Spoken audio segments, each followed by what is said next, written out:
संथाल विद्रोह से जुड़ी संपूर्ण जानकारी। संथाल भारत की प्राचीन जनजातियों में से एक है।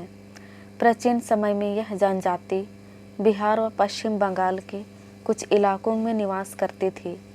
इस जनजाति के लोगों का मुख्य व्यवसाय कृषि था। यह लोग जंगलों को काटकर खेती योग्य भूमि बनाकर उस पर कृषि किया करते थे। इनके प्रमुख निवास स्थान कटक, छोटानागपुर, पलामू, हजारीबाग, भागलपुर, पूर्णिया इत्यादि थे। औपनिवेशिक काल। भारत में अंग्रेजों के शासनकाल को औपनिवेशिक काल या उपनिवेश काल कहा जाता है। यह काल सन 1760 से 1947 ईस्वी तक माना जाता है। इस समय में संथाल जनजाति का बहुत बड़े भूभाग पर अधिकार था।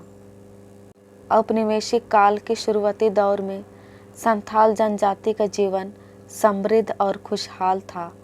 संथाल जनजाति के लोग औपनिवेशिक काल के शुरुआती दौर में अपने जीवन को खुशहाली से जी रहे थे। वह अपने भोजन के लिए कृषि कार्य पर निर्भर रहते थे। वह रहने के लिए जंगली भूमि का इस्तेमाल करते थे।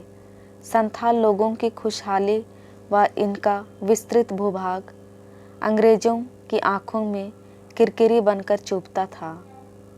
इसी कारण अंग्रेजों ने संथालों की भूमि को जमींदारों को देना शुरू कर दिया व इस भूमि का वास्तविक अधिकार अंग्रेजों के पास रहा। अब संथाल लोगों के साथ एक चालाकी वाला खेल खेला जाने लगा। जमींदार संथाल कृषकों से इस भूमि पर कृषि कराने लगे और बदले में भूमि कर लेने लगे। वास्तव में जमींदार अंग्रेजों और संथालों के बीच की कड़ी थी, जो संथालों से कर लेकर अंग्रेजों तक पहुंचते थे। धीरे धीरे संथालों की समृद्धि कम होती चली गई और वह कर्ज में डूबने लगे। इसके बाद इस भूभाग पर ऋण देने के लिए साहूकारों का जमावड़ा लग गया।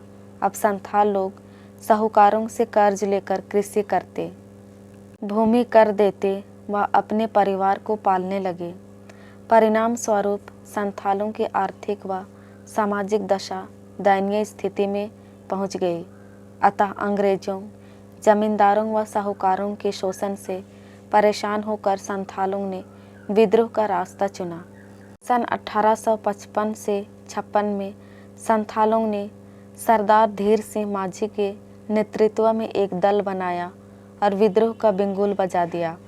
सबसे पहले संथालों ने महाजनों व साहूकारों को निशाना बनाया व उनकी धन संपत्ति को लूटना शुरू किया।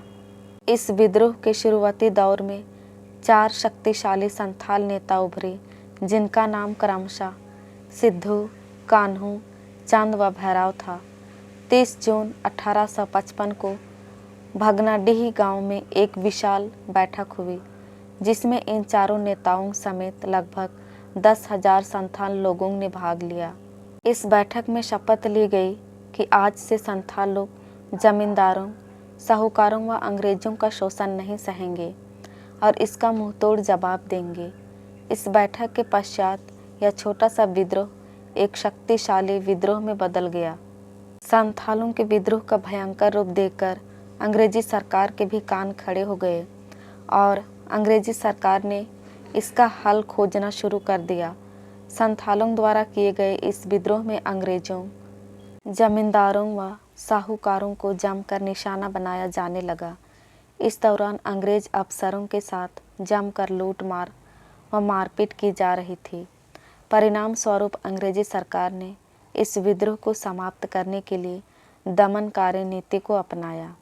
संथाल विद्रोह को समाप्त करने के लिए अंग्रेजों ने जमकर हथियारों का प्रयोग किया।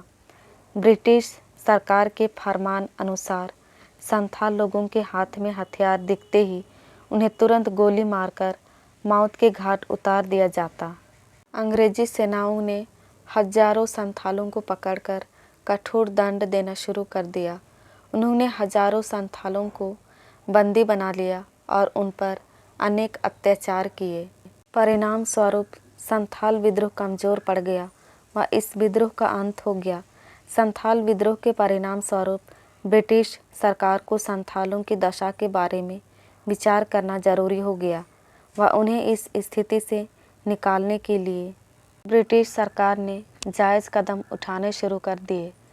ब्रिटिश सरकार द्वारा संथालों को उनकी भूमि पर अधिकार दे दिया गया और संथालों का अलग से संथाल परगना बना दिया गया। दोस्तों, संथाल विद्रोह से जुड़ी संपूर्ण जानकारी आपको कैसी लगी प्लीज़ कमेंट करके ज़रूर बताइएगा। और यदि चैनल में नए हैं तो प्लीज़ चैनल को लाइक, शेयर एंड सब्सक्राइब कीजिएगा ताकि हम आपके लिए और अच्छी अच्छी कहानियाँ उपलब्ध कर सकें। धन्यवाद।